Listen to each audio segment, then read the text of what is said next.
우리가 나이가 들면서 가장 먼저 바라는 건 편안하고 안정된 집이잖아요. 더 이상 이사 다니는 것도 싫고 이젠 그냥 한 곳에서 조용히 지내고 싶다는 생각이 들 때가 많죠. 그런데 정말 중요한 건 그 집 자체보다도 그 안에서 우리가 어떻게 하루하루를 보내느냐예요. 무슨 말이냐면 집이 아무리 좋고 멋져도 정작 그 안에서 내가 매일 하는 일이 없다면 결국 허전하고 무기력해질 수밖에 없다는 거예요. 사실 노후라는 건 시간이 많아진다는 뜻이기도 하죠. 하지만 그 시간을 어떻게 채우느냐에 따라 삶의 질이 완전히 달라져요. 하루가 그냥 흘러가게 두면 나중엔 그 하루가 일주일이 되고 그 일주일이 한 달이 되고 결국 아무것도 남지 않은 채로 시간이 사라지는 느낌을 받게 되거든요. 그래서 오늘 이 시간에는 집보다 훨씬 더 중요한 바로 하루 루틴에 대해 이야기해 보려고 해요. 이건 절대 누군가가 시켜서 해야 하는 게 아니라 내가 나를 위해 챙기는 습관들이에요.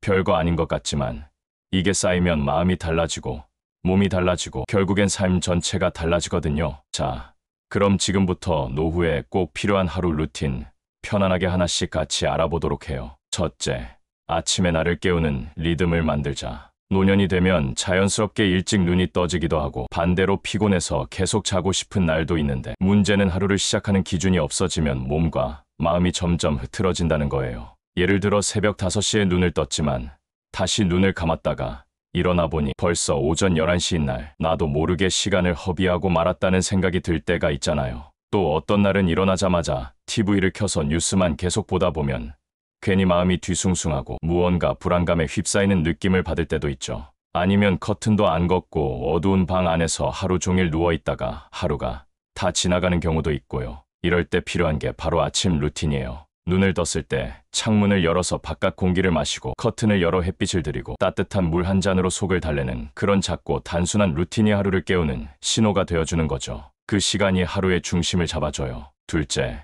내 몸을 가볍게 움직이는 시간 만들기. 몸을 움직이는 게 건강에 좋다는 건 다 아는 사실인데 막상 운동이라고 하면 어렵고 부담스럽게 느껴질 때가 많잖아요. 그래서 꼭 헬스장에 가서 땀을 뻘뻘 흘리는 게 아니라도 돼요. 중요한 건 매일 조금이라도 움직이는 습관이에요. 예를 들어 아파트 복도를 아침마다 한 바퀴 걷는 할머니, 공원에 나가서 친구들과 가볍게 스트레칭을 하는 할아버지, 아니면 마당을 쓸면서 몸을 움직이는 것도 다 운동이에요. 이처럼 일상 속에서 일부러 몸을 움직이는 시간을 정해두는 거예요. 매일 같은 시간에 몸을 움직이면 뇌도 깨어나고 기분도 한결 맑아지는데요. 아침에 10분 산책, 점심 전 가벼운 스트레칭, 설거지 후 벽 잡고 다리 들기 같은 작은 동작들이 모여서 하루의 활력을 만들어줘요. 셋째, 밥을 제대로 챙기는 것도 루틴이다. 나이가 들면 입맛도 줄고 요리도 귀찮아지다 보니 어느새 대충 한 끼 때우고 말거나 아예 밥을 거르고 하루를 보내는 경우도 있죠. 그런데 우리가 먹는 식사는 단순한 끼니가 아니라 삶을 유지하는 기본이고 몸을 돌보는 첫걸음이에요. 어떤 분은 아침에 우유 한 잔으로 끝내거나 냉장고에 남은 반찬으로 아무렇게나 한 끼 때우기도 하시고 아니면 귀찮아서 하루 한 끼만 겨우 챙기시는 경우도 많죠. 하지만 이렇게 하다 보면 점점 몸이 약해지고 기운도 떨어지게 돼요. 그래서 하루 중 2끼라도 정해진 시간에 밥을 제대로 차려 먹는 습관이 필요해요. 거창한 요리일 필요도 없어요. 단순하지만 정성껏 준비된 한 끼가 나를 소중히 여기는 루틴이 될 수 있어요. 넷째, 사람과 마주하는 시간을 만들자. 노년의 가장 무서운 건 사실 외로움이에요. 말할 사람이 점점 없어지고 누군가와 소소하게 나누는 대화조차 줄어들게 되면 마음이 점점 다치게 되거든요. 그러다 보면 나도 모르게 세상과 멀어지고 있다는 생각이 들기 시작해요. 예를 들어 동네 친구도 귀찮아서 안 만나게 되고 전화가 와도 받기 싫고 문자 답장도 미루다가 결국 혼자 있는 게 편하다고 생각하게 될 때 처음엔 좋다가도 나중엔 그 조용함이 너무 버거워질 수 있어요. 그래서 사람과의 연결을 일부러라도 만들어야 해요. 매주 한 번이라도 동네 마실 나가고 하루 한 통씩 안부 문자를 보내고 동호회나 봉사활동에 참여해보는 것도 좋아요. 사람은 결국 사람 속에서 살아야 살아있는 느낌이 나니까요. 다섯째, 나만의 작업 시간을 가져보자. 하루 종일 아무것도 하지 않으면 오히려 더 피곤하고 기운이 빠져요. 몸은 쉬고 있는데 마음은 지루함과 허무함으로 가득 차게 되는 거죠. 그래서 나만의 집중 시간을 하루에 조금이라도 마련해보는 게 정말 중요해요. 예를 들어 손뜨개, 퍼즐 맞추기, 일기 쓰기 같은 사소한 활동이라도 정해진 시간에 집중하면 뇌가 깨어나요. TV를 틀어놓고 멍하니 시간을 보내는 것보다 훨씬 더 활력이 생겨요. 매일 오전 10시엔 그림을 그리고 오후 3시엔 유튜브 강의를 듣는 식으로 하루에 한두 시간 정도는 내가 좋아하는 일에 몰입해보세요. 그 시간이 쌓이면 내가 살아있다는 감각이 돌아와요. 여섯째, 정리하는 시간을 통해 마음을 가다듬자. 하루 종일 집에 있다 보면 주변이 금방 어질러지게 되는데요. 그걸 아무 생각 없이 방치해두면 결국엔 그 어수선함이 그대로 마음까지 영향을 주게 돼요. 예를 들어 사용한 컵을 계속 싱크대에 쌓아두거나 며칠째 빨래를 개지 않고 의자에 던져놓기만 한다거나 물건을 어디에 뒀는지 몰라서 계속 찾다가 짜증이 나는 경험 다들 한 번쯤은 해보셨을 거예요. 그럴 때 그냥 귀찮으니까 나중에 하지 하고 미루다 보면 나중에는 그 나중이 아예 오지 않게 되고 정리되지 않은 공간에서 하루하루 지내다 보면 왠지 모르게 우울하고 피곤한 기분이 들기 시작하죠. 결국 정신적인 여유까지 뺏기게 되는 거예요. 그래서 하루 중 딱 10분, 딱 한 곳만 정해서 정리해보는 습관을 만들어 보세요. 예를 들면 아침에 식탁만 치우기, 자기 전 침대 주변만 정돈하기, 욕실의 수건 정리하기 같은 간단한 작업이지만 그 작은 변화가 마음을 맑게 해주는데 큰 도움이 돼요. 일곱째, 감정을 들여다보는 시간을 가지자. 노년이 되면 누구에게도 쉽게 말 못하는 감정들이 쌓이기 시작하잖아요. 외로움도 있고 자식에 대한 섭섭함도 있고 몸이 예전 같지 않다는 서운함도 있고, 그런데 그걸 말한다고 해서 해결되는 것도 아니고 그냥 참자니 마음이 답답해지고 결국엔 나도 모르게 짜증을 가족에게 쏟아내게 되기도 하죠.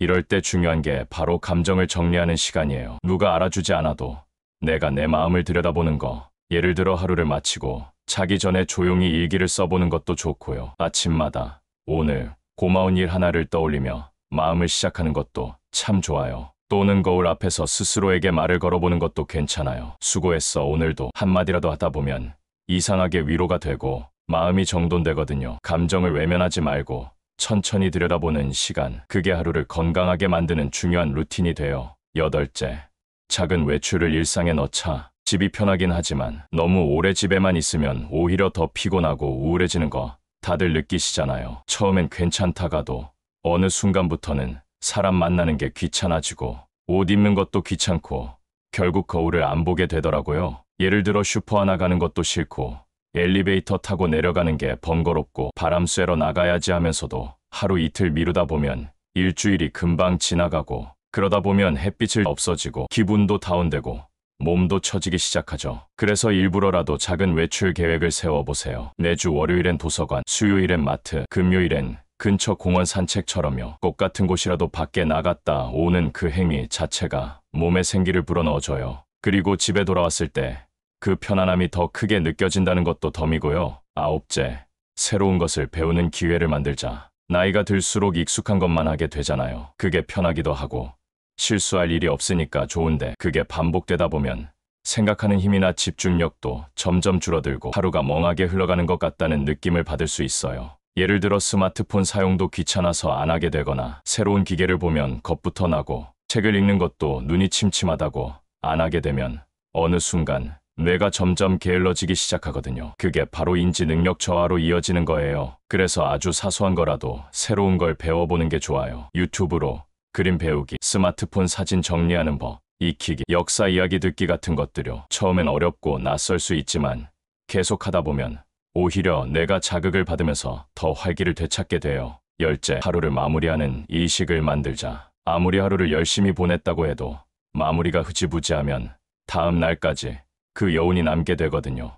예를 들어 TV 보다가 졸려서 소파에서 그냥 잠들거나 스마트폰 만지다 새벽 2시 넘어 자버리거나 하면 다음 날 아침이 참 힘들잖아요. 그렇다고 딱히 뭘 잘못한 건 아닌데 하루가 끝났다는 느낌이 없으니까 몸도 마음도 지쳐있다는 기분이 들어요. 그래서 하루를 마무리하는 자신만의 의식이 꼭 필요해요. 예를 들면 자기 전에 따뜻한 물로 조격을 하고 다리나 어깨를 가볍게 풀어주는 스트레칭을 하고 오늘 있었던 좋은 일 하나만 떠올리며 감사를 적는 것도 좋아요. 그런 시간이 하루의 끝을 편안하게 만들어주고 숙면에도 정말 큰 도움이 돼요. 바람직한 방법으로는 이제 10가지 루틴을 다 이야기했지만 이걸 한꺼번에 다 하려고 하면 오히려 지치기 쉬워요. 그래서 처음엔 딱 하나만 골라서 매일 같은 시간에 실천해보는 걸 추천드려요. 예를 들어 매일 아침 창문 열기, 점심 후 산책 10분, 잠들기 전 조격처럼 작고 실천 가능한 루틴 하나를 정해서 그걸 계속해보는 거죠. 그렇게 몸에 익으면 다음 루틴을 추가하는 방식으로요.